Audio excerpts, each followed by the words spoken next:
கர்த்தருடைய பரிசுத்த நாமத்துக்கு மகிமை உண்டாவதாக. மறுபடியும் ஒரு சிறிய செய்தியின் மூலமாக உங்களை சந்திப்பதில் மகிழ்ச்சி அடைகிறேன்.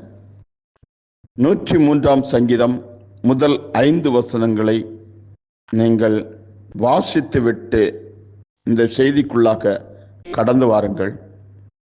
நாம் எப்போதும் வாசிக்கிற வசனம், ஆனால் இன்றைய தினம் அடியனுடைய வேண்டுகோளின்படி மறுபடியுமாக அந்த வார்த்தைகளை முதல் 5 வசனங்கள் 103ஆம் சங்கீதம் முதல் 5 வசனங்களை வாசித்துவிட்டு இந்த செய்தியை கேட்க ஆரம்பிப்போம்.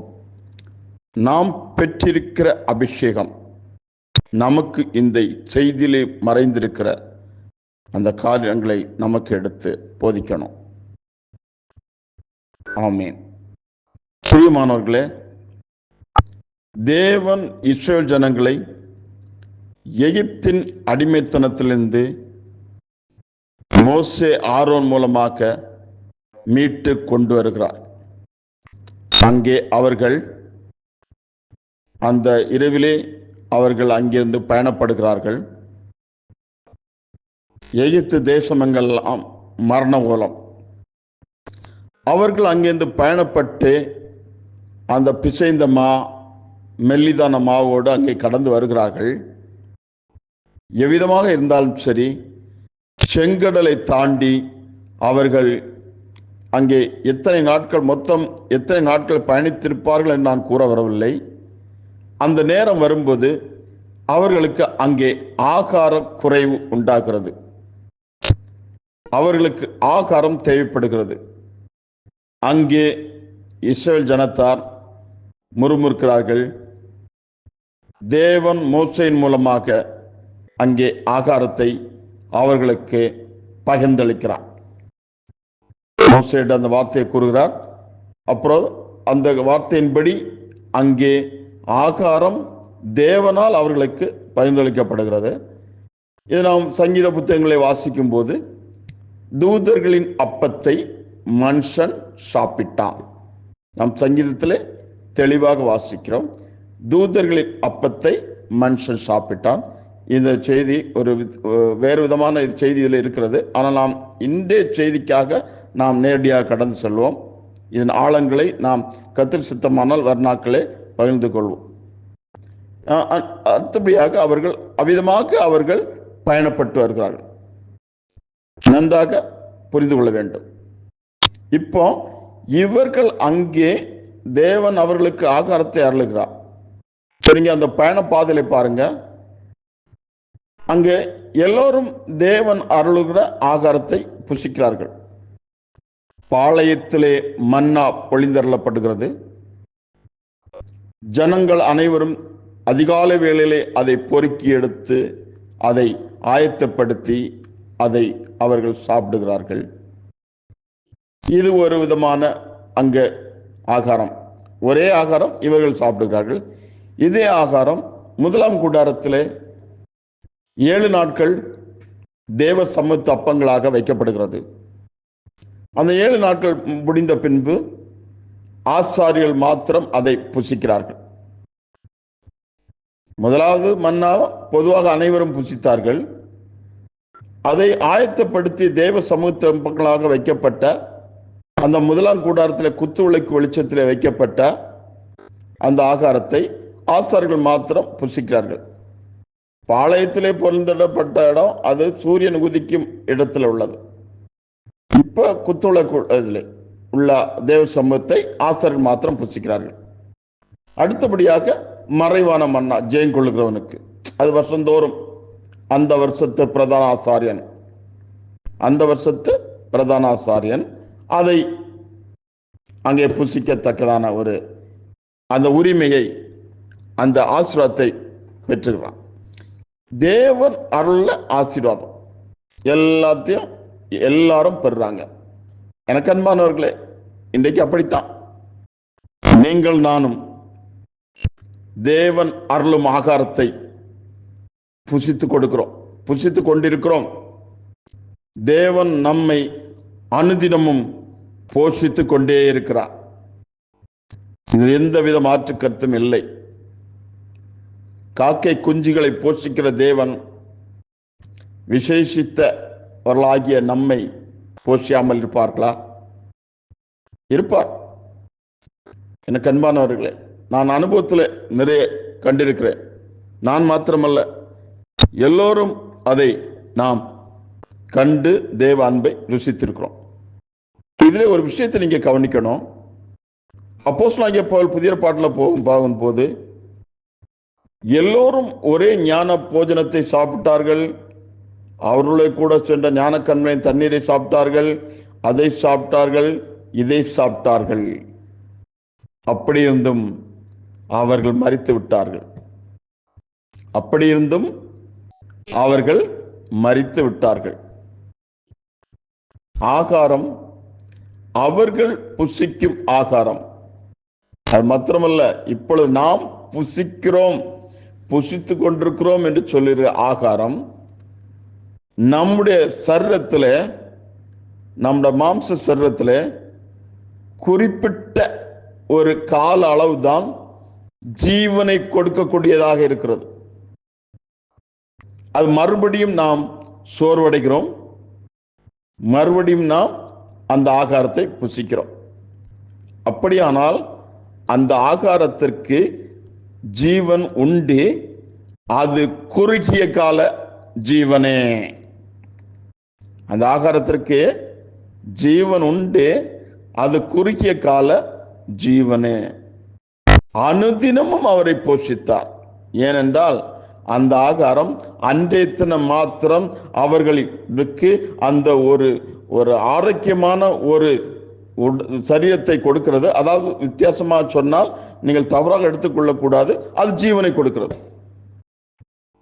மனுஷன் அந்த ஆகாரத்தை புசித்து ஜீவனம் பண்ணுகிறான், ஜீவிக்கிறான். 3 விதமான ஆகாரம் ஜீவிக்கிறான். அப்ப அவ்வளவு பொறுத்துள்ள. அதனால இவர்கள் எல்லாரும் மரித்தார்கள். இந்த 103ஆம் அதிகாரத்துல நாம் பார்க்கும்போது 4ஆம் வசனம் என்று நினைக்கிறேன், அவர் உன் பிராணனை அழிவுக்கு மீட்டு.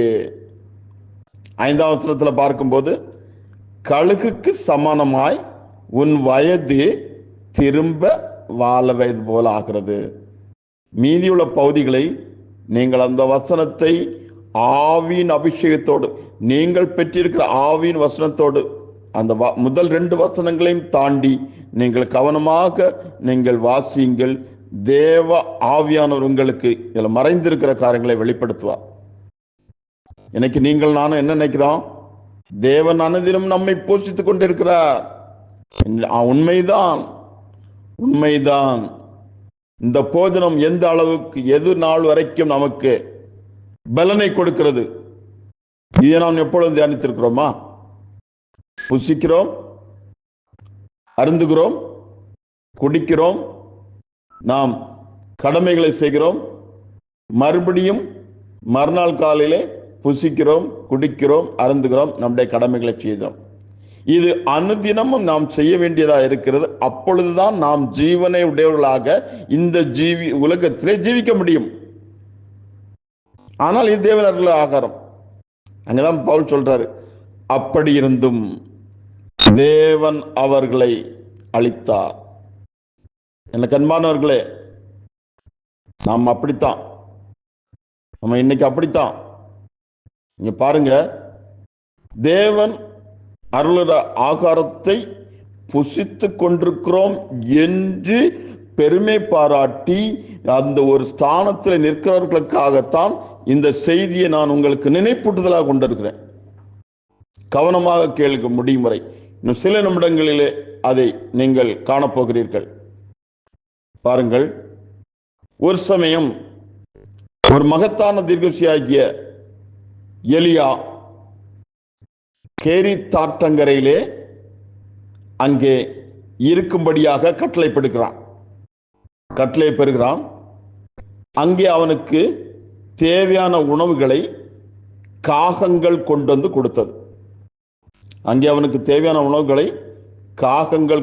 கொடுத்தது. அவன் அதை புசித்து அங்கே ஜீவனம் பண்ணுகிறவனாக இருந்தான். அதை புசித்து அவன் ஜீவனம் பண்ணுகிறவனாய் இருந்தான். அந்த ஆற்றின் தண்ணீரையும் குடிக்கிறான். அப்படியானால் அங்கேயும் அவனுக்கு அனுதினமும் அந்த காகங்கள் அந்த உணவை கொடுத்தது.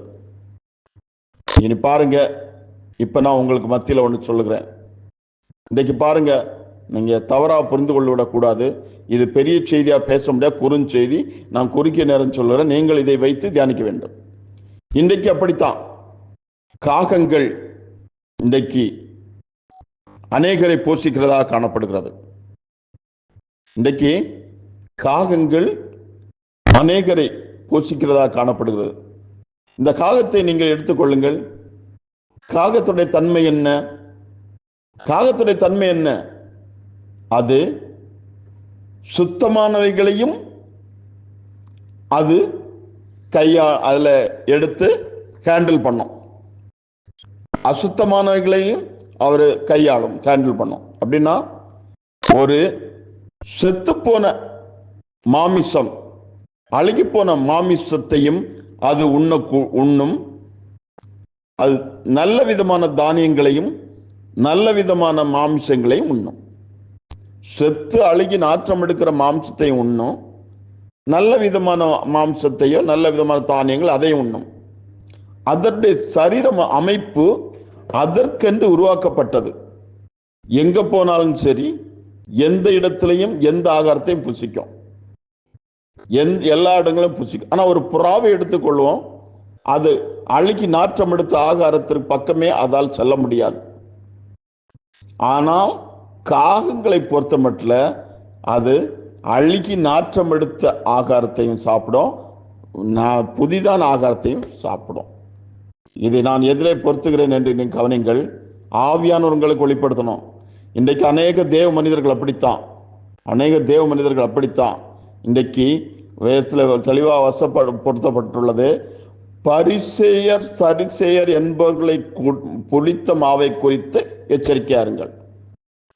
எப்படி? பரிசேயர் சரிசேயர் என்பவர்களின் புளித்த மாவை குறித்து எச்சரிக்கையா இருங்கள். எனக்கு அன்பானவர்களே, இன்னைக்கு அவிதான் அப்படித்தான். இன்றைக்கு ஆகாரத்தை குறித்து பேசிக் கொண்டிருக்கிறோம், ஆகாரங்களை குறித்து பேசிக் கொண்டிருக்கிறோம். முதலே சொன்னேன், பாளையத்தில் உள்ள ஆகாரம், குத்துள்ள வெளிச்சத்தில் உள்ள ஆகாரம், அங்கே மகாபரிசலத்தில் உள்ள ஆகாரம். அப்போ இவங்க மனாந்தரத்தில் சாப்பிட்டது, அவங்க இது பண்ண ஆகாரங்கள் தேவை, அவ்வப்போது அவர்களுக்கு கொடுக்கப்படுகிறது. இப்போது பரிசேயர் சரிசேயர் என்பது புளித்த மாவை குறித்து எச்சரிக்கையாருங்கள். இப்படி நம்ம ஆவிக்குரிய விஷயத்துக்கு வருவோம். நம்முடைய நிழலான காரியங்கள், அதாவது இயற்கையிலே நாம் கடந்து வருகிற காரியங்கள் ஆவிக்குரிய காரியத்தோடு நாம் ஒப்புமைப்படுத்தி பார்க்க வேண்டும். இப்ப காகங்கள் சொன்னால் இன்றைக்கு அநேக ஊழியக்காரர்கள் எல்லா குணத்தையும் உடையவர்களாக இருக்கிறார்கள். பாருங்க, உபதேசங்களை போதிப்பதிலும் செய்திகளை போதிப்பதிலும் அவர்கள் ஒரு நிலையான ஸ்தானத்தில் நிற்க முடியவில்லை. தன்னை சுற்றி இருக்கிறவர்களுக்காக, தன்னை சார்ந்திருக்கிறவர்களுக்காக எல்லா உபதேசங்களையும் எல்லா செய்திகளையும் அவர்களுக்கு ஆகாரமாக கொடுக்கிறார். இதுதான் அங்கே பரிசேயர் சதுசேயர் என்பவர்களுக்கு புளித்த மான் சொல்லும் போது அது அங்கே என்ன சொல்றாரு? புளித்தமாவை குறித்து பேசாமல் உபதேசத்தை குறித்து பேசினார்னு சொல்லப்பட்டுள்ளது. இன்றைக்கு அநேக ஊழியக்காரர்கள் அநேகரை போஷித்துக் கொண்டிருக்கிறார்கள். ஆம், அது என்ன அந்த ஊழியக்காரன் பாருங்க, எலியாவை போஷித்தது கேரித்தாற்றங்கரையில் காகங்கள் எல்லாவற்றையும் இது பண்ணு. ஆனாலும் அவன் ஜீவனை உடையவனாக இருந்தான். இன்றைக்கு அநேக ஊழியக்காரர்கள் பலவிதமான உபதேசங்களை உங்களுக்கு கொடுத்தாலும் நீங்களும் அந்த ஜீவனை உடையவர்களாகத்தான் இருக்கிறீங்க. ஆனா இந்த ஜீவன் உங்களை அந்த குறுகிய அந்த நேர அளவுக்கு தான் உங்களை பலனுள்ளதாக இருக்கும். இப்பொழுது கடந்த பதிவிலே நான் கூறியது உங்களுக்கு நினைவுக்கு வந்திருக்கும்னு நினைக்கிறேன். தேவ ஆவியானவர் உங்களுக்கு வெளிப்படுத்தியிருப்பார். உன் பிராணனை பாருங்க வசனத்துல, உன் பிராணனை அழிவுக்கு மீட்டு, உன் பிராணனை அழிவுக்கு மீட்டு. இது அழிந்து போகிற போஜனம். நியாயப்பிரமாண காலத்துல அவர் வனாந்தரத்தில் புசித்த போஜனம் அழிந்து போகிற போஜனம். இன்றைக்கு காகங்கள் கொடுக்கிற ஆகாரம் அழிந்து போகிற போஜனம். எலியாவை கடைசி வரைக்கும் அதை கொண்டு செல்லாது. எலியா தினமும் காகங்கள்ட்ட இருந்து ஆகாரம் வாங்கி சாப்பிடணும்.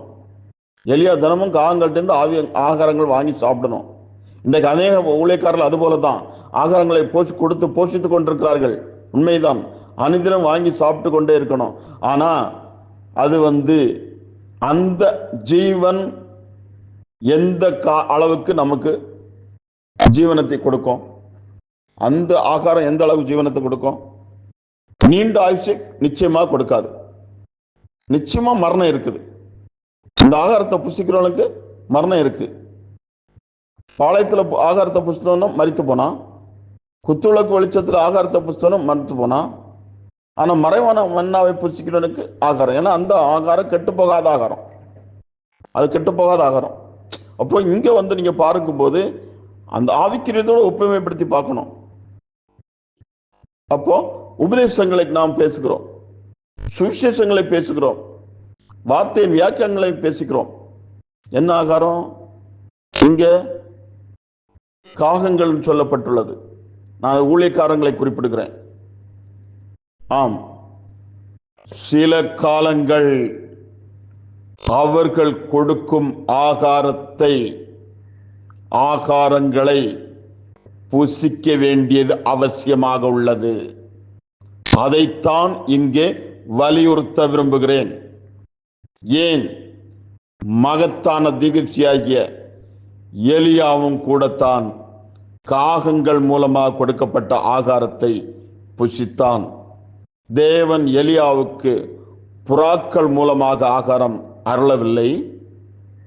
தவறாக எடுத்து கொள்ளக்கூடாது. புறாக்கள் மூலமாக உள்ள ஆகாரத்தை அவனுக்கு கொடுக்கவில்லை, காகங்கள் மூலமாக போஷித்தார். இன்றைக்கு உங்களையும் என்னையும் ஒருவேளை அநேக நேரங்களிலே போஷிப்பது காகங்களாக இருக்கலாம்.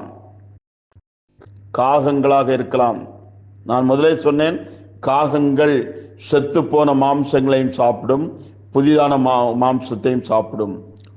பரிசேர் சர்சேர் புளித்தமாவை புசிக்க கூடாது, புளிப்பில்லாத அப்பங்களைத்தான் நாம் புசிக்கணும். அப்ப பரிசேர் சர்சேர் புளித்தமாவையும் புசிக்கிறாங்க, புதிதான மாவையும் புசிக்கிறாங்க. இன்றைக்கு ஆவிக்குரிய விஷயத்துல நீங்க பொறுப்படுத்தி பார்க்கணும். நீங்கள் பெற்றிருக்கிற அபிஷேகம் தான் இதை கோர்வையை அவங்க ஆத்மாவுக்கு கொடுக்கணும். நான் சிதற விடுறேன், இதுல வார்த்தைகளை சிதற விடுகிறேன். உங்கள் அபிஷேகம், உங்களுக்கு இருக்கிற ஆவியானவர், he that is in you, உங்களில் இருக்கிறவர் இந்த வார்த்தைகளை கோர்வையாக எடுத்து இதை உங்களுக்கு ஒரு செய்தியாக்கி கொடுக்கணும். அதான் நான் சொல்கிறேன், ஆகாரங்களை குறித்து பேசிக் கொண்டிருக்கிறேன். ஆனா கேரி தாற்றங்கரையிலே காகங்கள் போஷித்தது, அது அனுதினமும் போஷித்தது. ஆனால் எனக்கு அன்பானவர்களே, கடந்த பதிவில் கூறியதை மறுபடியும் கூறுகிறேன். ஒரு நேரம் வந்தது இந்த சூறை செடியின் கீழே அங்கே எலியா ஓய்வெடுக்க வேண்டிய நேரம் வந்தது, நிலைப்பாருகிற நேரம் வந்தது. தவறாக இதை பொருத்தி விடக்கூடாது, தவறாக புரிந்து கொண்டு விடக்கூடாது. கர்மேல் பர்வத்தின் அனுபவத்திற்கு பிறகு அந்த வெற்றி வாகை சூடிய அந்த தேவ மனிதன், காகங்கள் கொடுத்த ஆகாரத்தை புசித்த தேவ மனிதன், இப்பொழுது அவனுக்கு இன்னொரு ஆகாரம் தேவைப்படுகிறது, இன்னொரு அனுபவம் தேவைப்படுகிறது. அதுவரைக்கும் அவன் தேவன் அருள்கிற ஆகாரத்தின் மூலமாக வழிநடத்தப்பட்டான். விதவை வீட்டில் உள்ள அந்த அப்பத்தின் மூலமாக விதவையும் விதவின் மகனும் புசித்து சாக போகிறோம் என்று சொன்னான். அங்கேயும் அவன் போஷிக்கப்பட்டான். காகங்கள் மூலமாகவும் போதிக்கப்பட்டான், சாரிபாத் ஊர் விதவை மூலமாகவும் போஷிக்கப்பட்டான். அது அவனுக்கு அந்த நீண்ட ஜீவனை கொடுக்கவில்லை, நீண்ட ஆயுசை கொடுக்கவில்லை. அது ஒரு படிக்கல்லாக இருந்தது. அனுதினமும் அதை அவன் புசிக்க வேண்டியவனாக இருந்தான். தினந்தோறும் பாளையத்திலே மன்னா, வாரந்தோறும் முதலாம் கூடாரத்திலே மன்னா, வருஷத்துல பாருங்க வருஷந்தோறும் அங்கே உள்ள மன்னா, மறைவான இடத்துல மன்னா. இப்போ பரிசேஷம் அந்த காலத்துல பழைய புளித்தமா புதியமா அங்க சொல்லப்பட்டுள்ளது. நீங்க ஆவிக்குரியர்களையும் மாம்சத்துக்குரியவர்களும் ஒன்றுக்கு ஒன்று நீங்கள் ஒப்புமைப்படுத்தி பார்க்கணும். இது ஆவிக்குரியவன் எல்லாவற்றையும் ஆராய்ந்து நிதானிக்கிறான். வசனத்தை நீங்க கவனிக்கணும். ஆவிக்குரியவன் எல்லாவற்றையும் ஆராய்ந்து நிதானிக்கிறான். இப்ப இந்த ஆகாரங்கள் சரீர பிரகாரமாக இருந்தாலும் சரி, ஆவிக்குரிய பிரகாரமாக இருந்தாலும் சரி, அவனுக்கு அந்த நீண்ட ஜீவனை, நீண்ட ஆயுசை கொடுக்கவில்லை. அது எலியாவுக்கு காங்கள் மூலமா போசித்த ஆகாரமும் சரி, நீண்ட ஆயுசை கொடுக்கவில்லை. ஆனா சூறை செடியின் கீழே இளைப்பாறுகிற நேரம் வந்தபோது, அவனுக்கு அங்க வேற வேலையே இல்லை. எலியாவுக்கு சூறை செடியின் கீழே இளைப்பாறுகிறான். தேவதூதன் அவனை தட்டி எழுப்பி ஆகாரத்தை கொடுக்கிறாரு. மறுபடியும் இளைப்பாற செய்கிறார். மறுபடியும் தேவதூதன் அங்கே அவனை தட்டி எழுப்பி ஆகாரத்தை கொடுக்கிறார், அவனை இளைப்பாற செய்கிறார். நான் ஒரு தடவை அநேக ஆண்டுகளுக்கு முன்பாக மத்தியான வேளையிலே ஒரு பிளாட்பார்ம் பக்கமா நடந்து கொண்டிருந்தேன். அங்கே ஒருவன் படுத்து கொண்டிருந்தான். ஒருவர் கையில ஒரு சின்ன ஒரு பாத்திரத்துல தண்ணீரை கொண்டு வந்து அந்தவனை தட்டி எழுப்பி குடிக்க கொடுத்துட்டு அந்த பாத்திரத்தை வாங்கிட்டு அவர் போறாரு. அவன் மறுபடியும் தூங்குறான். இதை நான் அநேக நாட்களை கவனித்தேன். பாருங்க, தேவன் இதுல இருந்து ஒரு காரியத்தை எனக்கு கற்றுக் கொடுக்கிறார். சென்னையிலே நான் இதை ஒரு பிளாட்பாரத்தில் கவனித்தேன். அதன் பிறகு அதை நான் உற்று நோக்கினால், அந்த தண்ணியை கொடுத்தது ஓனரு, வாங்கி சாப்பிட்டது வேலைக்காரன். கடையில இரவு நீண்ட நேரம் வேலை பார்த்து விட்டு அவன் கடைக்கு பக்கத்துல பிளாட்பாரத்தில் தூங்கி கொண்டிருக்கிறான். அவன் தூங்கி கொண்டிருக்கிறவனுக்கு அவ்வப்போது தேவைப்படும் போது தண்ணியை கொடுக்கிறாரு. அவன் மறுபடியும் தூங்குறான்.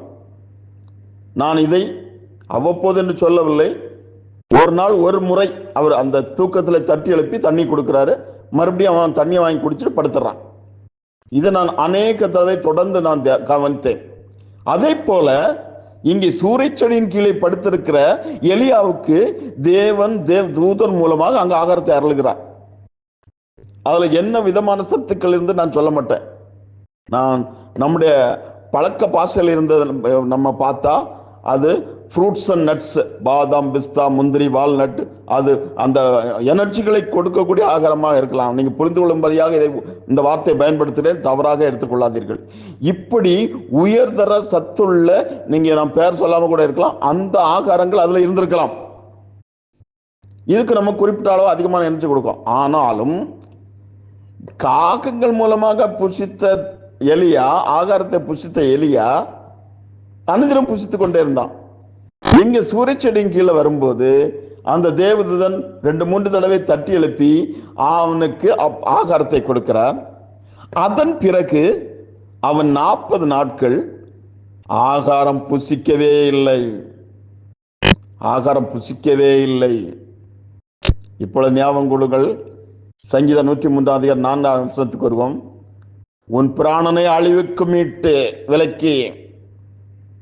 105 கழுகுக்கு சமானமாய் திரும்ப உன் வயது வாழ வயது போல ஆகிறது.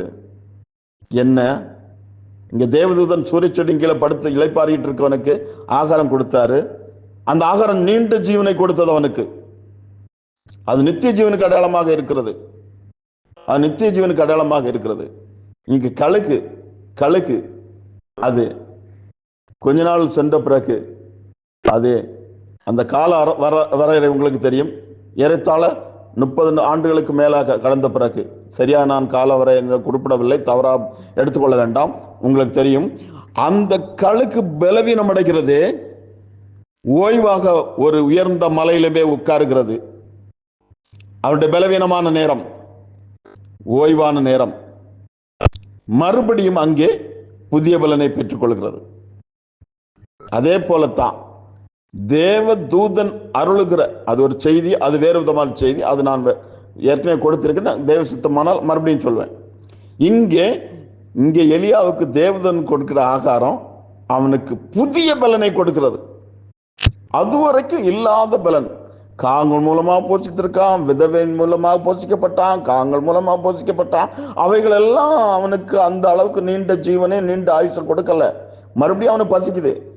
நான் புரிந்து கொள்ளும் பேச, காலைல சாப்பிட்டா மதியம் பசிக்குது, மதியம் சாப்பிட்டா சாயங்காலம் பசிக்குது, காலைல சாப்பிட்டா மதியம் பசிக்குது, மதியம் சாப்பிட்டா சாயங்காலம் பசிக்குது.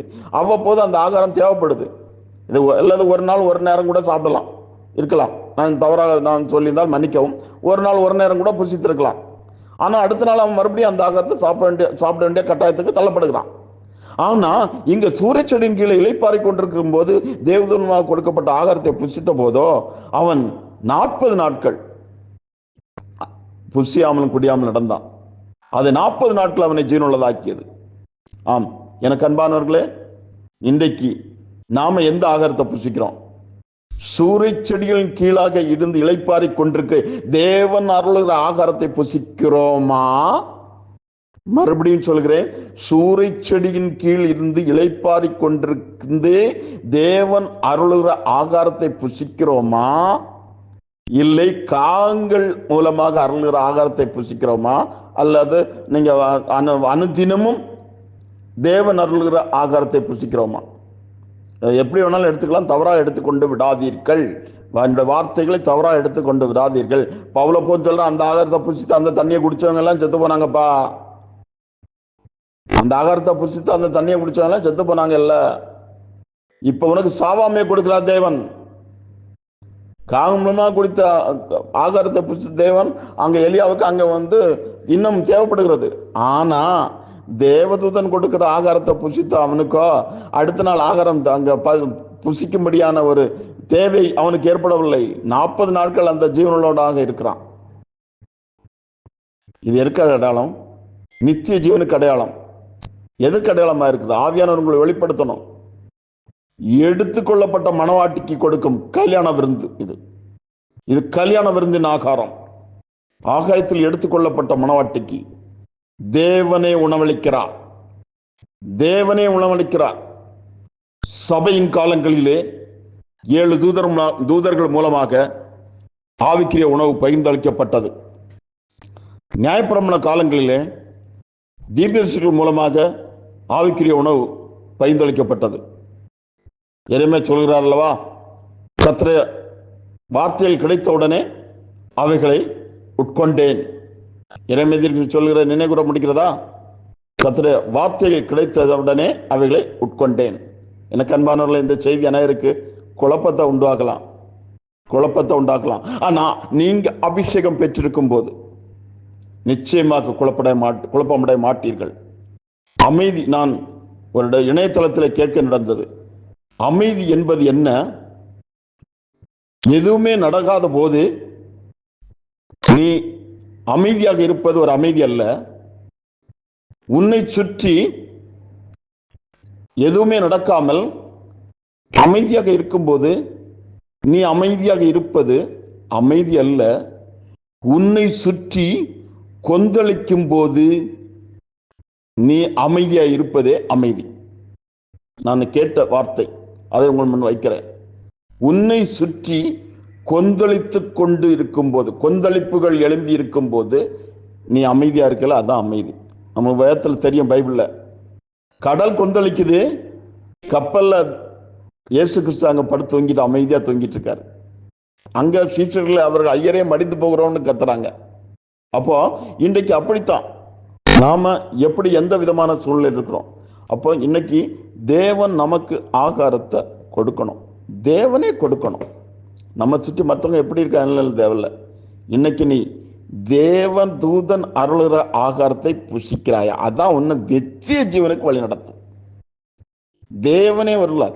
7 சபை காலங்கள் தூதர்கள் மூலமாக, தீர்க்கதரிசிகள் காலத்தில் தீர்க்கதரிசிகள் மூலமாக, இயேசு கிறிஸ்து அவர் காலத்தில் ஆகாரத்தை அருளினாரு. இப்போ இந்த சபை காலம் முடிந்த பிறகு தேவனே அருள்கிறார்.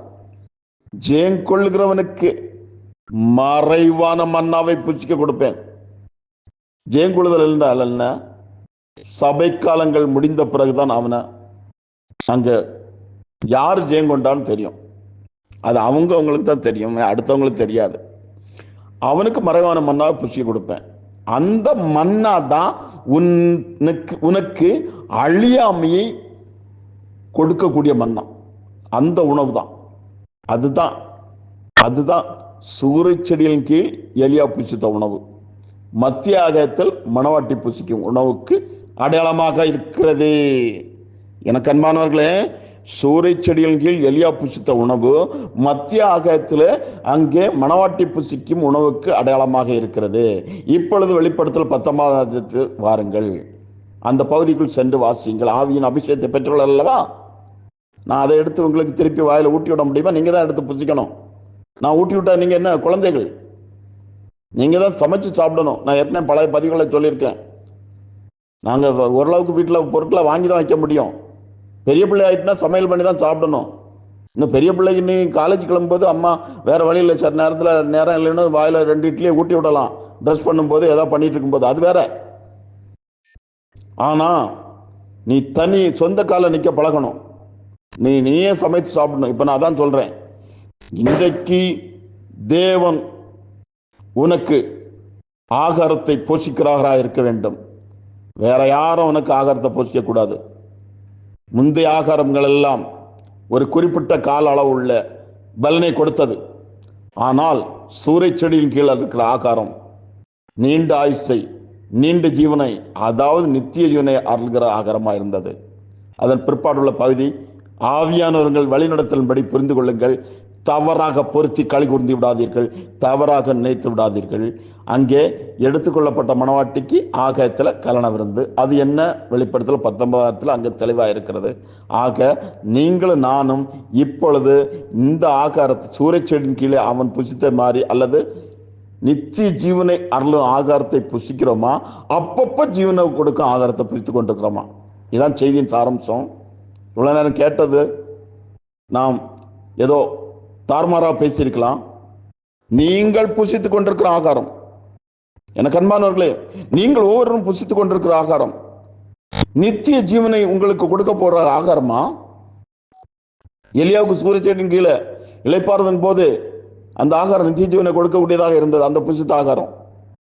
இப்போ நீங்கள் புசிக்க ஆகாரம். நம்ம எல்லாம் சொல்றோம்ல, தேவனை புரிச்சு கொண்டிருக்கிறான்னு சொல்றேன்ல, தம்பிட்ட அடித்து கொண்டிருக்கிறோம்னு சொல்றோம்ல. நான் தேவ சமூகத்தில் அன்னை காத்திருக்கலன்னா, தேவனிடத்தில் இந்த வார்த்தையை பெற்றுக்கொள்ளலைன்னா அந்த நாள் ஃபுல்லா எனக்கு சோர்வாக இருக்கும் அல்ல வேற ஏதோ ஒரு வார்த்தைகளை கூறி நம்ம சொல்லுவோம். அது ரைட்டு. ஆனா மத்திய ஆகாரம், அந்த ஆகாரம் சோர்வை கொடுக்காத ஆகாரம். நித்திய அப்படின்னு என்ன அர்த்தம்? நித்திய ஜீவனை கொடுக்கக்கூடிய ஆகாரம், நித்திய ஜீவனை கொடுக்கக்கூடிய ஆகாரம். நம்ம பாருங்க, அனுதினமும் கலண்டர் எடுத்து பார்க்குறோம், ஒரு வசனத்தை வாசிக்கிறோம், அல்ல பைபிள் எடுத்து பார்க்குறோம், ஒரு வசனத்தை வாசிக்கிறோம். அந்த வசனத்தை வாசிக்கும் போது நமக்கு ஒரு டம்ளர் பூஸ்டர் குடிக்கிற மாதிரி ஒரு மனப்பான்மை உருவாகிறது. ஒரு டம்ளர் ஆகலி குடிக்கிற மாதிரி ஒரு மனப்பான்மை உருவாகிறது. பெங்களூர்லேருந்து ஒரு சகோதரர் நானும் ஒரு நாள் பேசும்போது இப்படி தான் சொன்னோம். என்ன, அவங்களுக்கு வசனத்தை பார்க்கும்போது ஒரு நாளைக்கு ஒரு பூஸ்டர் குடித்த மாதிரி தான். ஆமாம், நாங்கள் பேசியிருக்கோம் ஒரு சில நாட்கள் முன்னாடி, ரொம்ப நாட்களுக்கு முன்னால். ஆமாம், இன்னைக்கு ஒரு வசனத்தை பார்த்தோம்னா அந்த வசனம் நமக்கு எனர்ஜியை கொடுக்குது. உண்மைதான், இல்லைன்னு சொல்லல. அது நித்திய ஜீவனை, நித்திய எனர்ஜி உனக்கு கொடுத்ததா? ஆம்.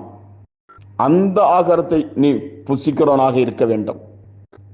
சூறை செடியின் கீழ் இருக்கிற ஆகாரத்தை புசிக்கிறவனாக இருக்க வேண்டும். அந்த எலியா சூறை செடியின் கீழ் புசித்த ஆகாரத்தை நீ புசிக்கிறவனாக இருக்க வேண்டும். இல்லது மத்திய ஆகாயத்தில் மணவாட்டி புசிக்கும் ஆகாரத்தை நீ புசிக்கிறவனாக இருக்க வேண்டும். இது செய்தி. இந்த செய்திகளை நீங்க தேவ ஆவியானவர் தான் உங்களுக்கு வெளிப்படுத்தணும். நிச்சயமாக எந்த மனிதனாலும் கர்த்தரால் பெற்ற அபிஷேகம் உங்களுக்கு இருக்கிறது. 1 யோவான் 2:27 அந்த வசனத்தை அமைதியாக தேவ சிந்தனையோடு ஜெப சிந்தனையோடு உட்கார்ந்து கேளுங்க. 1 யோவான் 2:27 அந்த வசனத்தை இன்னைக்கு தியானிச்சு பாருங்க. இன்னைக்கு தேவ தூதன் உங்களுக்கு ஆகாரத்தை கொடுக்கணும். எனக்கு அன்பானவர்களே, மத்திய ஆகாயத்துல மணவாளனே மணவாட்டிக்கு ஆகாரத்தை கொடுக்கிறாரு. இது ஒரு வித்தியாசமான ஒரு செய்தி என்று நினைத்து விடார்கள். 7 சபையின் காலங்களிலும் 7 நட்சத்திரங்கள் அல்லது 7 தூதர்கள் மூலமாக ஆகாரம். அது மறக்க முடியாத உண்மை. 7 சபையின் காலங்களும் 7 தூதர்கள் மூலமாக 7 சபை கொடுக்கப்பட்ட ஆகாரம். அது மறக்க முடியாத உண்மை. ஆனால் நித்திய அந்த ஜீவனை கொடுக்கக்கூடிய ஆகாரம். 7 சபை காலத்திலும் நித்திரையில் இருந்தவர்கள், 7 சபை காலங்களிலும் நித்திரையில் இருந்தவர்கள் எழும்பி புசிக்கக்கூடிய ஆகாரம் மத்திய ஆகாயத்து ஆகாரம். 7 சபை காலத்திலும் நித்திரையில் இருந்தவர்கள் எழும்பி ஜீவனை பெற்று எழும்பி ஆகாயத்தில் புசிக்கும் ஆகாரம்தான் உங்களுக்கு நித்திய ஜீவனை அருளும் ஆகாரம். எப்படி ஒரு எலியாவுக்கு காகம் மூலமாக உணவு கொடுக்கப்பட்டிருந்ததோ, சாரிபாத் விதவை மூலமாக கொடுக்கப்பட்டிருந்ததோ எல்லாம் சரிதான். ஆனா அவன் சூரிய செடியின் கீழ் இருந்து இளைப்பாறுதல் போது புசிக்கும் ஆகாரம் தான் அவனுக்கு நித்திய ஜீவனை கொடுத்தது. இதோட இந்த செய்தியை முடிவு கொண்டிருந்தேன். கர்த்தரால் பெற்ற அபிஷேகம் உங்களுக்கு போதிக்கும். இது போன்ற செய்திகள் கேட்க விரும்பினால் கமெண்ட்ஸ் பண்ண லிங்க் கொடுக்கப்பட்டிருக்கோம். அந்த லிங்கை நீங்கள் என்னுடைய மொபைல் நம்பரை சேவ் பண்ணிட்டு டச் பண்ணுங்க. இதை உங்கள் சகோதரர்களுக்கோ நண்பர்களுக்கும் போயிருங்க, பகிருங்கள். இதை நீங்கள் புரிந்து கொள்ள கட்டமாக இருக்கும்னா அவங்க இதை எடுத்து உங்களுக்கு இதில் உள்ள ஆழங்களை உங்களை எடுத்து கூற வகை உண்டு. என்னாலும் இது நீங்கள் பணம் சம்பாதிக்க நோக்கில் இந்த சேனல் ஆரம்பிக்கப்படவில்லை. ஆகவே நீங்கள் சப்ஸ்கிரைப் பண்ண வேண்டாம், பெல் சிம்பலையும் கிளிக் பண்ண வேண்டாம். நீங்கள் இது போன்ற செய்திகளை தொடர்ந்து கேளுங்கள். மற்றும் ஒரு பதிவு சந்திப்போம். Amen. God bless you, God bless you, God bless you, God bless you.